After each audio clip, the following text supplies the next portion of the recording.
कैसे बनी शूरपनखा श्री कृष्ण की पत्नी? रामायण का पात्र शूरपनखा एक राक्षसी और लंकाराज रावण की बहन थी। लेकिन एक कथा के अनुसार द्वापर युग में उसे विष्णु रूप राम के ही दूसरे अवतार कृष्ण की पत्नी बनने का सौभाग्य प्राप्त हुआ। आखिर ऐसा कैसे हुआ? कैसे एक राक्षसी भगवान को पा सकती है?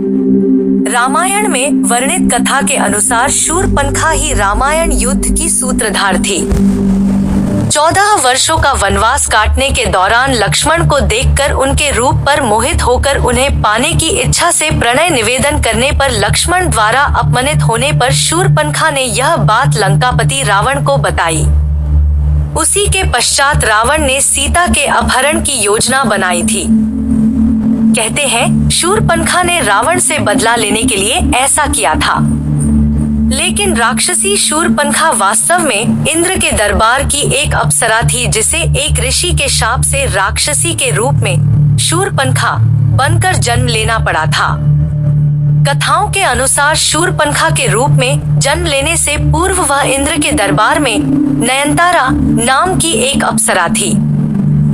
एक बार नृत्य करते हुए जब वह आंखों की भंगिमाएं दे रही थी, तभी इंद्र उस पर मोहित हो गए और उसे अपनी प्रेयसी बना लिया।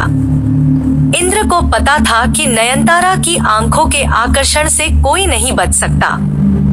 इसे समझते हुए इंद्र ने एक बार ऋषि वज्रा की तपस्या भंग करने के लिए नयनतारा को धरती पर भेजा। ऋषि की तपस्या तो भंग हो गई, लेकिन उन्होंने क्रोध में आकर उसे राक्षसी बन जाने का शाप दे दिया। इसे भयभीत नयनतारा ने ऋषि से उससे मुक्ति के उपाय भी पूछे।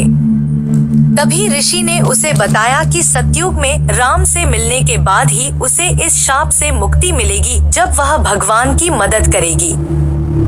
इसीलिए राक्षसी रूप में जन्मी नयनतारा अर्थात शूरपनखा ने युद्ध के लिए रावण को उकसाकर भगवान द्वारा उसका नाश कराया।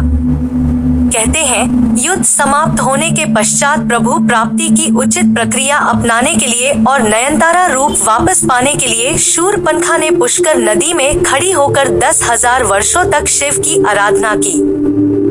10,000 वर्ष बाद भगवान शिव ने शूरपनखा को दर्शन दिए और वर प्रदान किया। वर के अनुसार 28वें द्वापर युग में जब श्री राम ने कृष्ण अवतार लिया, तब उन्होंने कुब्जा के रूप में शूरपनखा से विवाह किया और उसके कुबड़ को भी ठीक किया। श्री कृष्ण की कृपा से शूरपनखा को उसका नयनतारा का मनमोहक रूप भी मिल गया।